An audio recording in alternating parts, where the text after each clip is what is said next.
কারো কর্মসংস্থানের সন্ধানে বিদেশ যাওয়ার স্বপ্ন, কারো বা পবিত্র হজ পালনের আজীবনের লালিত ইচ্ছা, সবই এখন অনিশ্চয়তার মুখে।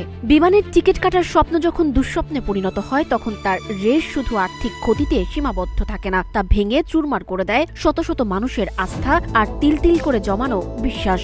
রাজধানীর টিকিট কিংডম নামক একটি ট্রাভেল এজেন্সির বিরুদ্ধে ওঠা কোটি কোটি টাকা আত্মসাতের অভিযোগটি ট্রাভেল সেক্টরে এমনই এক বিষাদময় পরিস্থিতির সৃষ্টি করেছে। প্রতিষ্ঠানের প্রতারণার জালে পড়ে নিঃস্ব হয়ে পড়েছেন বহু ব্যবসায়ী ও সাধারণ গ্রাহক।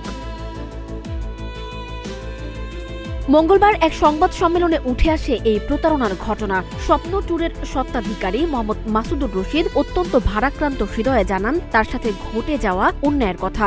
গত বছরের আগস্ট মাসে আইরিন আক্তার নামক এক উদ্যোক্তার ওপর বিশ্বাস রেখে চুক্তি করেছিলেন তিনি। স্বপ্ন ছিল যৌথভাবে মানুষের যাত্রা সহজ করবেন, কিন্তু সেই বিশ্বাসই কাল হলো। অভিযোগ উঠেছে স্বপ্ন ট্যুরের IATA অথরিটি ব্যবহার করে শত শত টিকিট ইস্যু করলেও সেই টিকিটের টাকা পরিশোধ না করে আইরিন আক্তার গা ঢাকা দেন। আমাদের কোম্পানিটা মিডিয়াম, খুব বেশি বড় না, কিন্তু এটা অনেক স্বনামধন্য।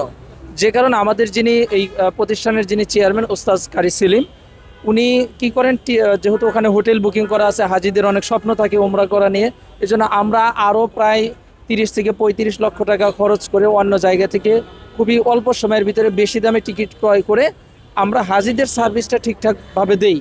কিন্তু এই 30 লক্ষ টাকা সে এই আইরিন আক্তার উনি এটাকে আটকিয়ে রাখার কারণে দেখা যায় যে আমাদের কোম্পানিটা বড় ধরনের একটা ক্ষতির সম্মুখীন হয়। শুধু তাই নয়, প্রতারণার ধারণাটি ছিল অত্যন্ত সুপরিকল্পিত। পাওনা টাকার বিপরীতে আইরিন আক্তার যেসব চেক দিয়েছিলেন সেগুলো ব্যাংকে নিয়ে গিয়ে ভুক্তভোগীরা জানতে পারেন সেখানে ইচ্ছে করেই ভুল স্বাক্ষর দেওয়া হয়েছে। শুধু তাই নয়, অ্যাকাউন্টে পর্যাপ্ত অর্থও ছিল না। অর্থাৎ বিপদে পড়া মানুষগুলোকে সান্ত্বনার বদলে এক টুকরো অর্থহীন কাগজ ধরিয়ে দেওয়া হয়েছিল মাত্র।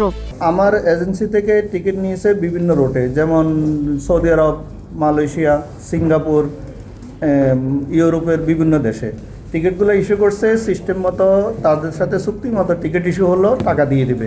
এভাবে দিতে দিচ্ছিল, কিছু দিয়া কিছু দেয় নাই। টাকা পাওয়ার আশায় তাকে টিকিট বাকি রাখতে হয়েছে। আবার তখনকার বিশেষ করে গত বছর একটা অধ্যাদেশ হয়েছিল টিকিট রিফান্ড করা যাবে না।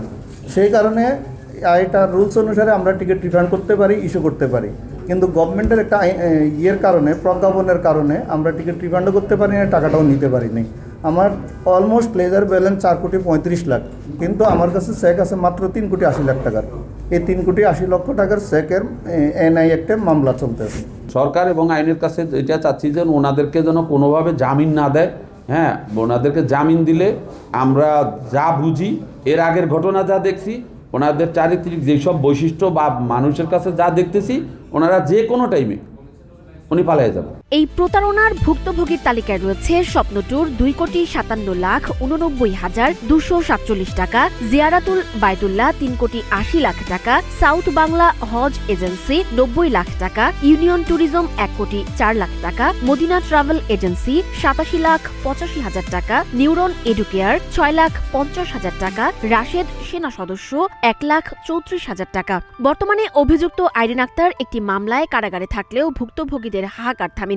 জানা গেছে আইরিন ও তার সহযোগীদের বিরুদ্ধে প্রায় 21 থেকে 22টি মামলা ঝুলে আছে। ভুক্তভোগী প্রতিষ্ঠানগুলোর মালিকরা এখন শুধু তাদের হারানোর টাকা ফেরত চান না, বরং চান এমন দৃষ্টান্তমূলক শাস্তি যাতে ভবিষ্যতে আর কোনো টিকিট কিংডম মানুষের স্বপ্ন নিয়ে ছিনিমিনি খেলার সাহস না পায়। আইন প্রয়োগকারী সংস্থাগুলোর দ্রুত হস্তক্ষেপই এখন অসহায় মানুষগুলোর শেষ ভরসা।